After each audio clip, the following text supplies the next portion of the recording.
Hola amigos, ¿cómo están? Vamos a hacer el día de hoy una revisión acerca de pancreatitis. La pancreatitis es un trastorno inflamatorio agudo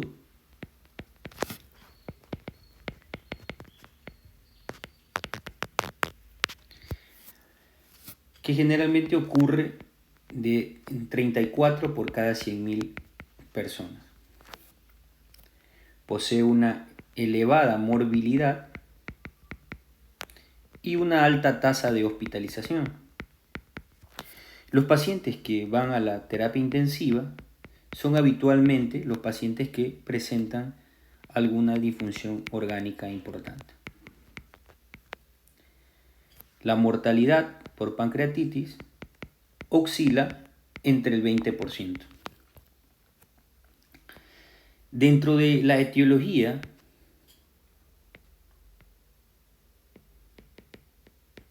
la causa más frecuente de pancreatitis es la de origen biliar.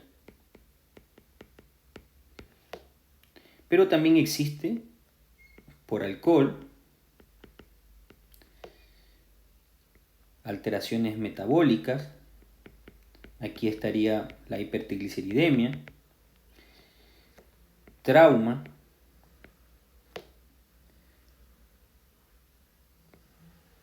inmunitaria, drogas,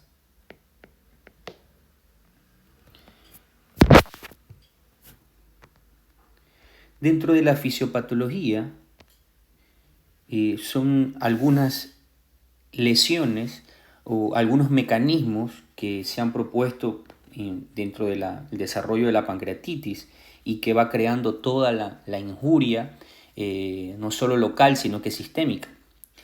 Dentro de esta patología, como inicia generalmente, como vemos aquí en el gráfico, es la lesión que generalmente se da a nivel acinar. Hay una lesión de la célula acinar y esta generalmente se debe es mediada por el calcio. El calcio que ingresa a la célula y esto hace que pueda existir muerte celular de la célula acinar. También, producto de esto, hay un aumento de la permeabilidad mitocondrial. Hay un aumento de la permeabilidad mitocondrial, lo que va a haber es una disfunción energética celular por esto. Al haber una disfunción energética celular, esto va a llevar a la apoptosis y a la necrosis, que es lo que nosotros podemos evidenciar en las tomografías y las lesiones pancreáticas. También va a haber una lesión de estrés a nivel del retículo sarcoplásmico. Va a haber una lesión a nivel del retículo sarcoplásmico por estrés. Esto que va a crear es que, van a haber enzimas autolíticas que van a crear autofagia. La autofagia va a crear también lesión acinar, lesión pancreática, y que a su vez va a llevar a la producción de necrosis también. Va a haber también activación del tripsinógeno intracinar,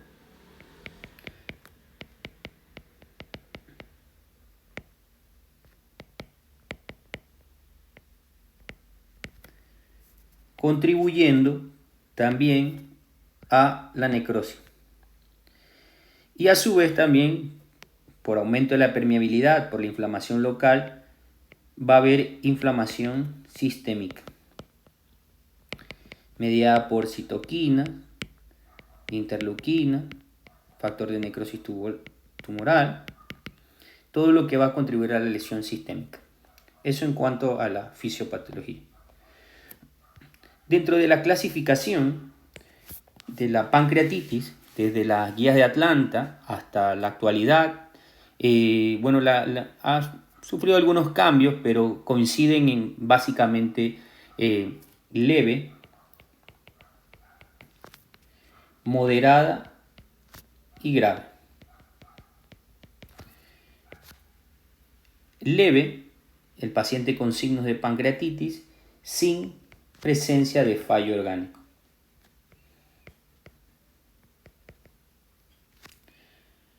Y no existe compromiso tampoco local o sistémico. En la moderada puede existir fallo orgánico, pero este tiene que ser transitorio. Y eso es cuando el fallo está a menos de 48 horas. Puede haber compromiso local o sistémico. Grave se refiere a la persistencia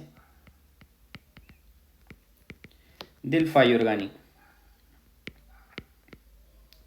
que sería más de 48 horas. Dentro del diagnóstico, bueno, primero está la clínica típica de pancreatitis, segundo el laboratorio, y esto lo vemos con las enzimas pancreáticas.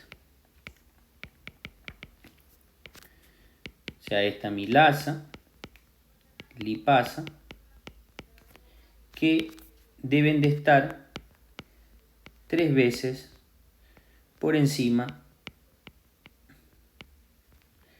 de su basal. La otra interrogante surge cuando hablamos de la tomografía. Y la tomografía o la imagen que nosotros podamos hacer en el paciente es que generalmente el diagnóstico de pancreatitis, al ver una imagen típica de pancreatitis, generalmente no cambia la conducta. La imagen que nosotros vayamos a elegir debe ser orientada a la búsqueda de la etiología si no está clara. Entonces, para eso es que, bueno, las guías y las sociedades coinciden en que la tomografía, utilizar la tomografía de forma rutinaria, no es lo indicado. Básicamente porque no cambia nuestra conducta terapéutica y podemos no ver lesiones importantes a nivel pancreático. A veces solo podemos ver una tomografía con una lesión, con un aumento del tamaño del páncreas. Sin embargo, eso no justifica para pedirle de forma rutinaria. Sin embargo, si nosotros lo hacemos por una índole etiológica, lo indicado sería, por ejemplo, tomando en cuenta que la causa más frecuente es la biliar, podemos hacer uso de ultrasonido. El ultrasonido nos dará la pauta de la etiología. Generalmente podemos ver signos de colecistitis, podemos ver aumento del tamaño del colédoco, dilatación de las vías intrahepáticas, de las vías biliares intrahepáticas, podemos tener esos datos adicionales. Pero entonces la pregunta sería, bueno, entonces ¿cuándo estaría indicada la tomografía? No de rutina. ¿Cuándo? Bueno, una de ellas es que exista duda diagnóstica o etiológica. Las otras causas, por ejemplo, un trauma, justificaría tener una tomografía de entrada, pero en otros momentos la tomografía dentro de evolutiva podría estar dentro de los 3 a 4 días del inicio de los síntomas como control.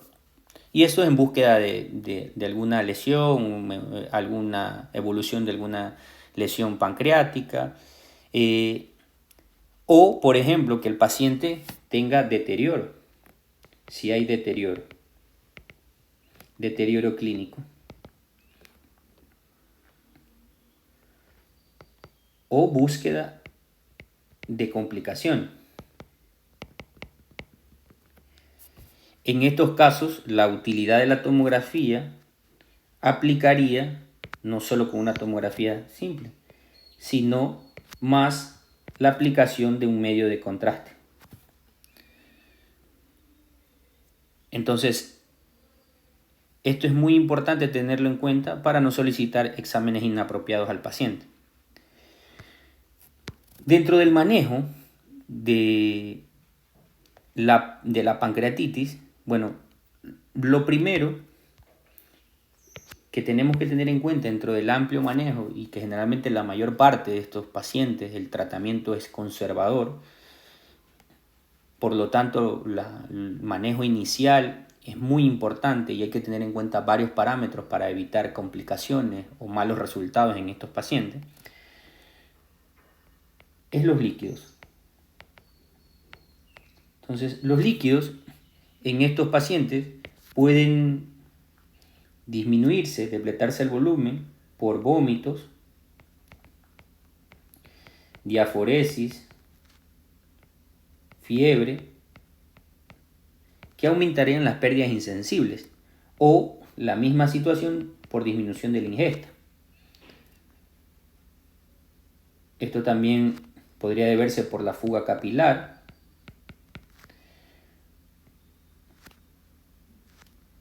aumento del tercer espacio, disminución de la perfusión y la posterior alteración microcirculatoria.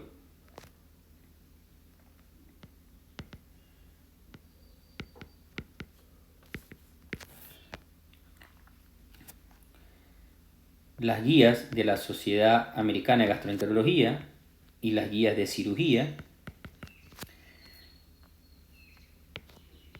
comparten la recomendación de una reanimación amplia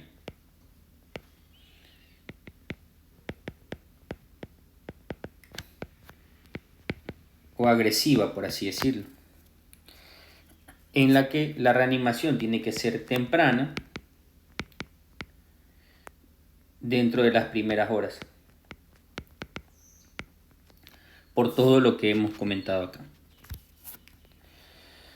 Sin embargo, a pesar de esa recomendación, no debemos de olvidar el concepto de que toda reanimación debe ser individualizada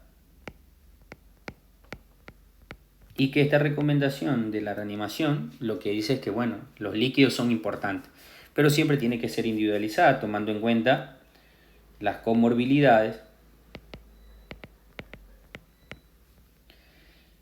la monitorización continua con medidas dinámicas que ya conocemos y evitando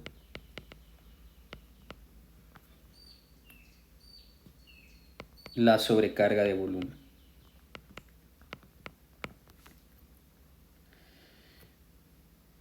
Se abre un debate también en que, bueno, ¿qué líquido es el indicado? Y aquí abrimos la solución salina y las soluciones equilibradas, como por ejemplo el lactato ringa. Los estudios han demostrado que los pacientes, la reanimación con solución salina aumenta los niveles de ácido clorhídrico, los pacientes pueden tener más acidosis metabólica en torno a la reanimación y probablemente más deterioro de la función renal en algunos estudios, y aunque no es una recomendación todavía suficiente y fuerte, la recomendación inclina ante estos resultados, ante estas reacciones adversas, que se reanime con soluciones equilibradas. Y en ese caso, bueno, tenemos a la mano el lactato ringue o el plasmalit en algunos centros. Otro detalle a tener en cuenta también es, bueno, la antibiótico-terapia, que ya no es un tema de debate porque la recomendación es sumamente clara, y es que, bueno, no se debe utilizar como profilaxis. Bueno, ¿y qué pasa si el paciente tiene necrosis? Si el paciente tiene necrosis, porque la indicación que se utilizaba antes era para disminuir el riesgo de infección. Si el paciente tiene necrosis estéril, tampoco se recomiendan los antibióticos para disminuir el riesgo de infección. No se recomienda ni como profilaxis ni para disminuir el riesgo de infección en el caso de una necrosis estéril. Si la necrosis es infectada, y yo pude corroborarlo con cultivos,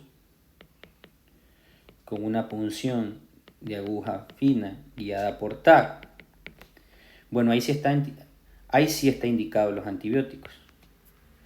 Y en base a los gérmenes frecuentes y a la penetración pancreática, los antibióticos que se utilizan realmente están la cefalosporina de tercera generación,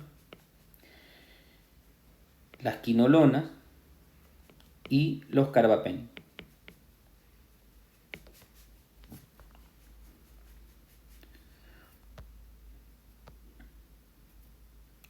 Otro detalle a tener en cuenta, y es muy importante,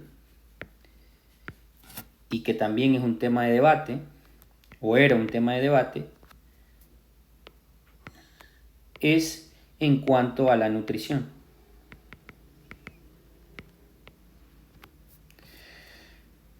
En tiempos anteriores, los pacientes con pancreatitis no se nutrían, por lo menos hasta largo tiempo, o se indicaba una nutrición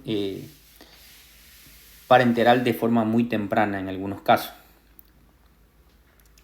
Hoy se sabe que, bueno, que en las guías ASPEN y en las guías ESPEN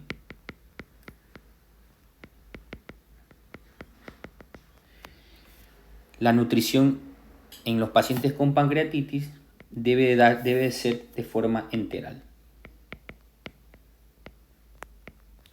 Los beneficios de dar una nutrición enteral son muy claros. Primero, la inmunomodulación.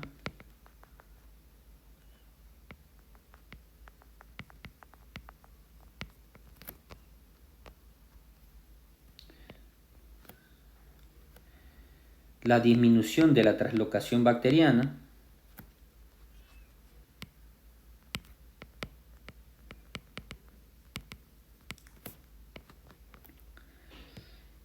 Evitar la producción de endotoxinas.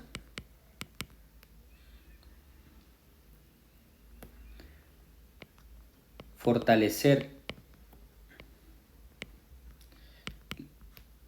la barrera intestinal.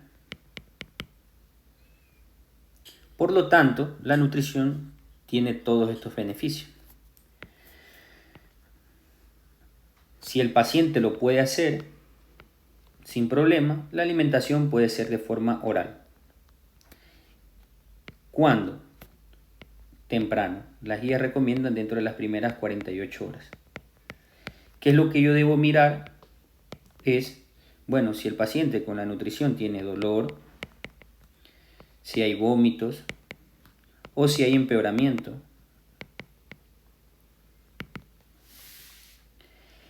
¿Esto contraindicaría seguir con la nutrición enteral? No, puede ser asociado a la tolerancia, y si la alimentación oral no es posible,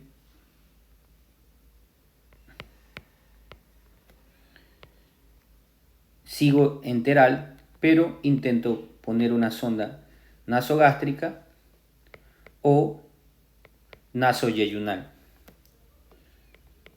Y aquí viene otra interrogante. Gástrico o yeyuno. ¿Hay alguna diferencia de alimentarlo mejor al estómago o al yeyuno? Pues no, los estudios han demostrado que no hay diferencia en alimentarse al yeyuno o gástrico. Otra interrogante se abre es, bueno, ¿toleró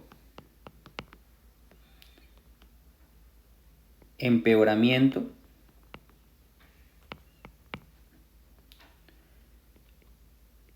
meta calórica, alcancé esa meta calórica que me propuse.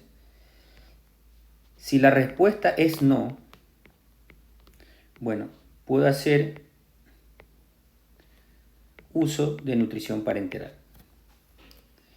Entonces, siempre que se pueda, se debe hacer de insistir hasta el último con la nutrición enteral.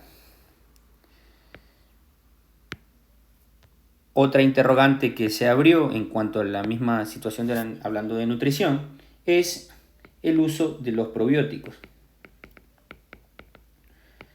A pesar de los estudios alentadores con el uso de probióticos, todavía no existe una recomendación acerca de los probióticos en pancreatitis.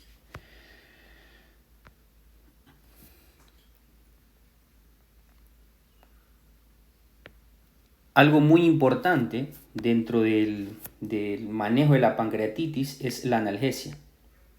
Es muy importante, ya que esto nos va a ayudar al confort del paciente, prevenir las complicaciones, disminuir el delirio y todo lo que conlleva el manejo del dolor.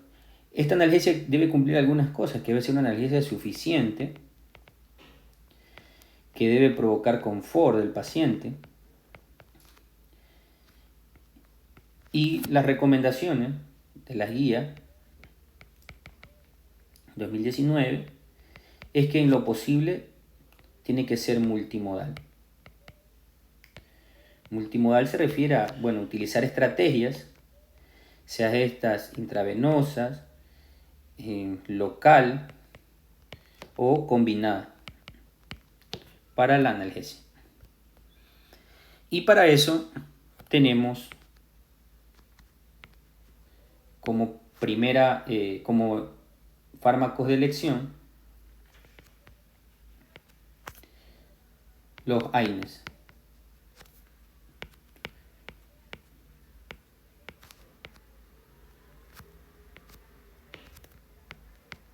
Los opioides.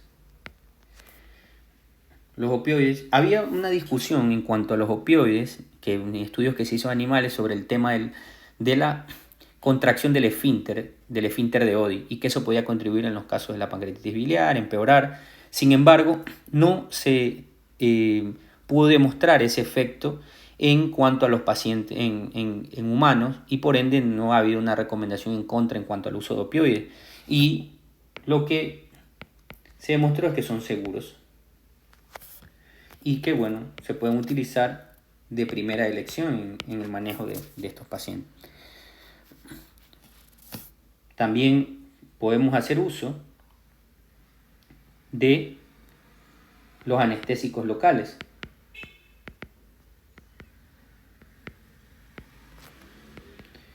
Y esto viene la administración epidural, por ejemplo. Y se puede combinar o se puede hacer uso del uno y del otro si, por ejemplo, nosotros hemos alcanzado una dosis elevada de opioides y podemos combinar con un anestésico local. La misma aplicación se daría si, por ejemplo, estamos utilizando opioides y el paciente tiene alguna contraindicación o alergia a algún anestésico local, o queremos combinar la analgesia con el uso de AINES, que también está dentro del manejo del dolor en estos pacientes. Sin embargo, hay que tener en cuenta si el paciente está presentando alguna disfunción orgánica, generalmente la disfunción renal, por lo que hay que tener en cuenta algún empeoramiento de la función renal al momento de asociarlo a AINES. Otra consideración en el manejo también está en el momento de la CEPRE. Entonces, ahí se abren dos interrogantes. Bueno, el paciente tiene pancreatitis. La pancreatitis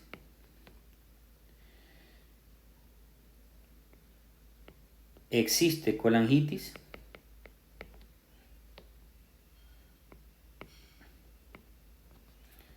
Si existe colangitis, la CEPRE debe de hacerse en las primeras 24 horas. Porque esto demostró que disminuye la mortalidad en estos pacientes.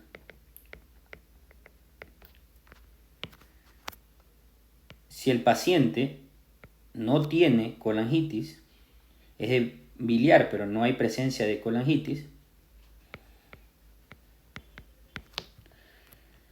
la CEPRE no puede hacerse, o si en el tal caso se consideraría después por alguna consideración posterior, podría retrasarse.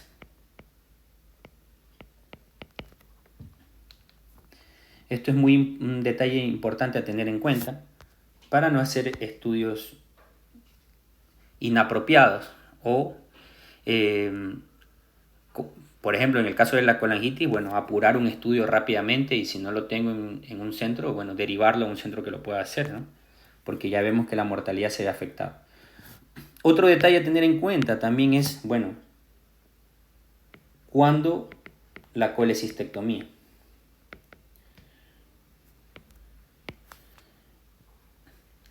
En la mayor parte de los casos, por no decir todos los casos, las guías son claras en la recomendación que se debe hacer en el mismo ingreso hospitalario.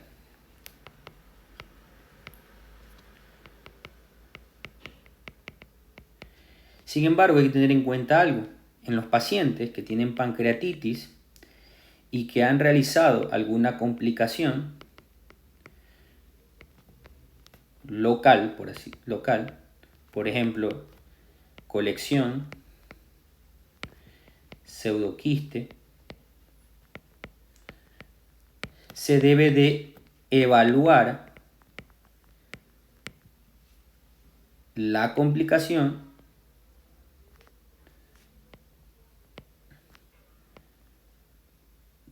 para determinar la cirugía, o sea, la colecistectomía. O sea que en este caso podría retrasarse si el paciente presenta alguna de estas complicaciones. En la mayor parte de los casos, en el mismo momento de la cirugía.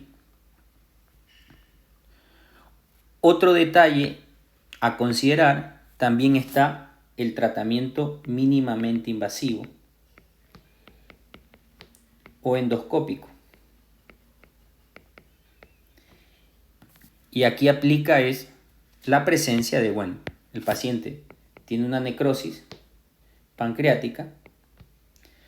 Bueno, la mayor parte de las necrosis pancreáticas, el tratamiento puede ser conservador.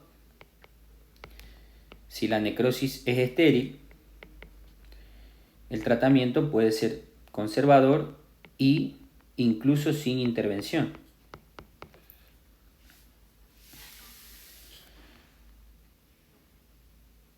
Si por su parte la necrosis es infectada o hay signos de infección o sospecha de infección, bueno, se debe esperar o retrasar por lo menos entre 3 a 4 semanas para la organización de la misma. Lo mismo ocurriría si, por ejemplo, tenemos una necrosis estéril que se está organizando pero no tiene signo de infección, retrasar lo mayor posible en el caso de que se consideraría intervenir. Pero si el paciente igual tenga una necrosis infectada, consideraría la intervención más tardía, esperando la organización. ¿Por qué? Porque se vio que entre más tardío, es menor la mortalidad.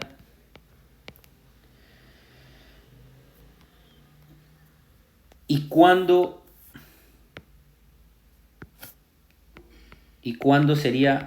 lo consideraría antes? Bueno, lo consideraría antes si el paciente presenta deterioro clínico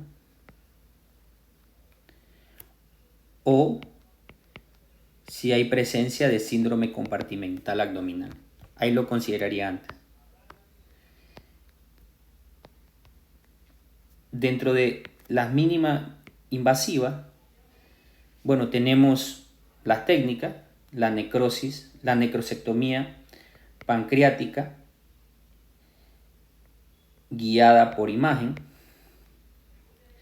Tenemos la necrosectomía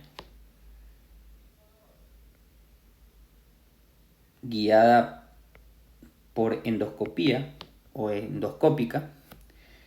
Y tenemos el drenaje percutáneo guiado por tomografía.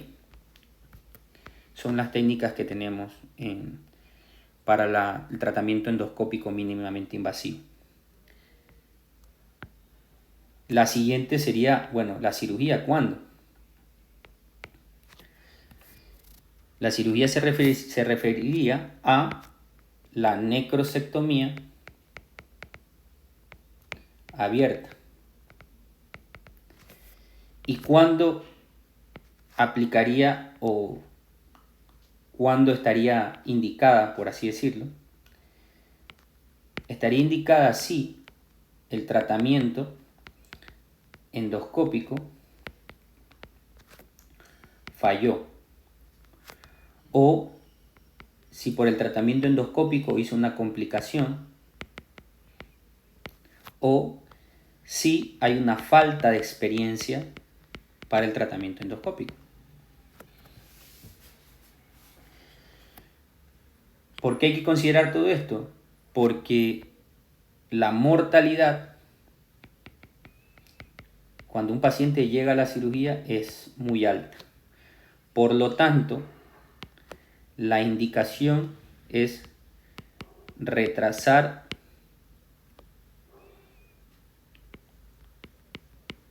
lo mayor posible por todas las complicaciones.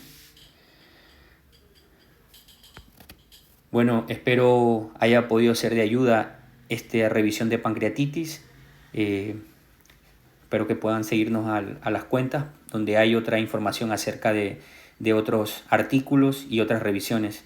Nos vemos pronto.